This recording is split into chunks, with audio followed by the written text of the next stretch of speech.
The Wisdom Box is a community-based tool. It can be used to help examine problems and involve all people in the community. The process examines the realities and interconnectedness of community development issues. The Wisdom Box focuses on 4 areas: economy, culture, well-being, and the environment, to teach students, teachers, and citizens how to think about issues in their communities from different perspectives. This tool will also be able to identify connections between problems. There are 5 steps to implement the Wisdom Box tool.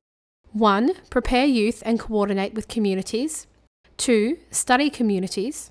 3. Compile information on the conditions of communities. 4. Present and analyse the conditions and problems together with community members. And 5. Keep records of all collected information.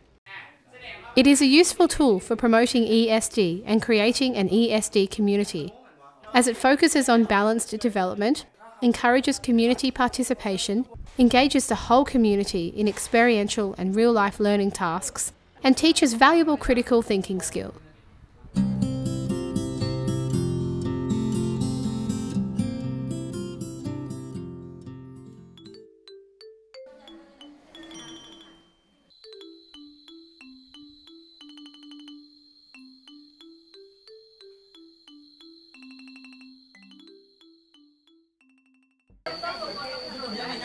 This year, over 50 teachers have been trained to facilitate the Wisdom Box tool. While children are at the centre of the Wisdom Box activities, teachers have an important role to play to keep students on track while giving them adequate space to develop and grow. They also must know how to effectively engage and cooperate with community members. The training for teachers is in line with ESD values. The teachers are developed holistically using the head, heart, and hand model. They experience the Wisdom Box for themselves by engaging in a community study over a few days. As a participant, they will gain a student's perspective of the Wisdom Box experience and be able to answer potential questions that may arise when leading their own students.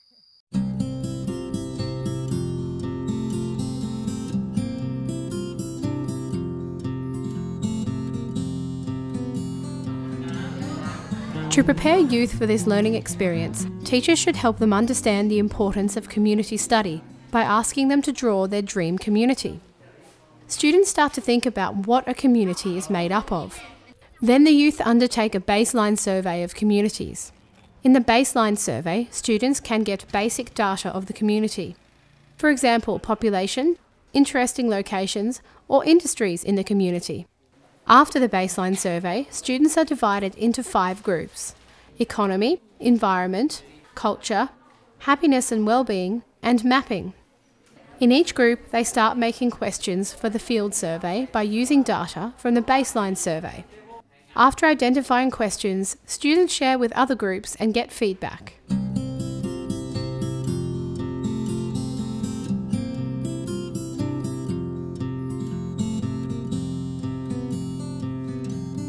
The participants will go to the community members to survey the conditions and problems within the community. The purpose of this step is to gauge the reality of issues in the community and involve all community members in the process. It also makes them aware that the school is undertaking this activity in the community. By walking around the village and conducting interviews, participants can observe the real-life situation and gain valuable skills from learning outside the classroom. Students do the survey by using questions they made up in Step 1. For instance, what are the natural components of the village? What is the difference between the past and present conditions? Why is that so?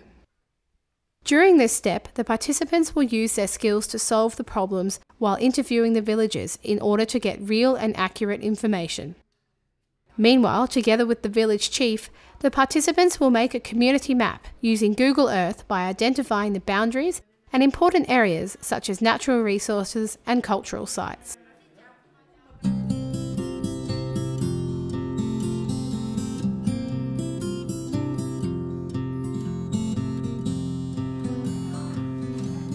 Each group returns to the school to analyse the problems from each area in depth using the thinking tool what, how, and why. What means what are the problems? How means how did the problems occur? And what do they look like? Why means why did they happen? This step is a valuable lesson in thinking critically. By using the framework of what, why and how, participants have an opportunity to practice thinking more deeply and analysing why and how problems occur. The mapping group will put information of the background of the village together and draw a map based on data provided by the village chief. Teachers help each group identify the top 3 problems in each area: economy, environment, culture and well-being. Before presenting the results to the community, students practice their presentation amongst themselves.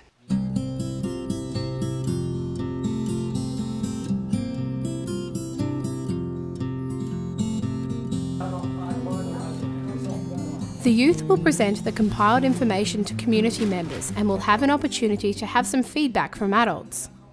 To analyse and prioritise the problems is an important stage in solving problems. The youth are asked to make a square representing the 4 areas: economy, culture, well-being and environment. Each side includes the 3 main problems from the previous step. Adults and students are asked the questions: is this problem linked to other problems? Do they impact each other? How? When one problem is selected, the teachers will ask if the problem is addressed. What will be its effect on other issues and why? The process keeps repeating.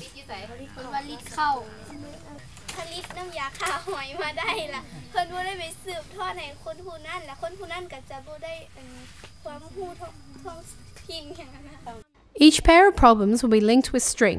By identifying connections between problems and representing this visually with the strings, everyone can see linkages between the problems according to the 4 dimensions. The participants must explain the reasons why they chose to link certain problems together, building critical justification and thinking skills. The problem analysis using strings helps the participants to consider the outcomes of proposed solutions. The villagers taking part in the process will help them realise the real conditions of where they live. After that, the youth count the number of strings attached to each area and prioritise them. The 3 problems with the most strings will be considered as the most urgent problems to be solved. At this stage, community members are given an opportunity to discuss, share ideas and understand the problems. Then they can formulate solutions together.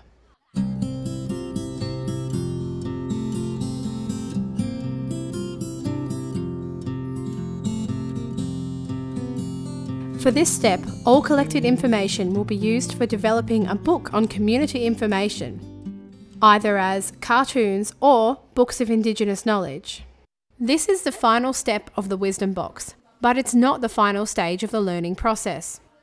Through the problem prioritisation, all community members, women, men, elderly and youth, must participate in the planning for the betterment of their communities based on the collected information and their needs.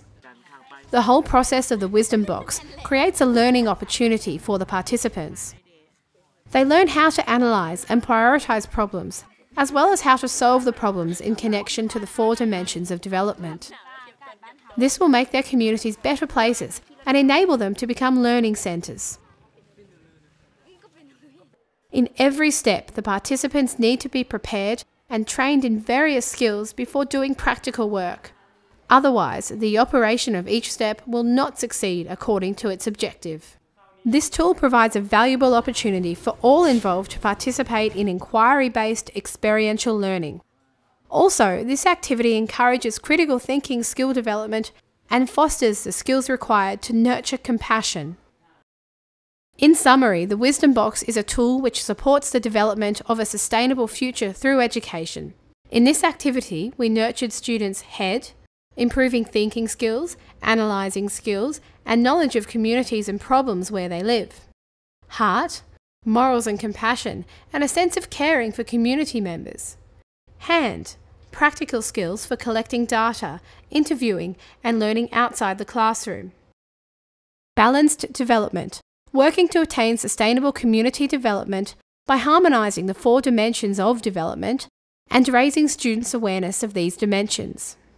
Engaging home, school and community, and practicing being an ESD community.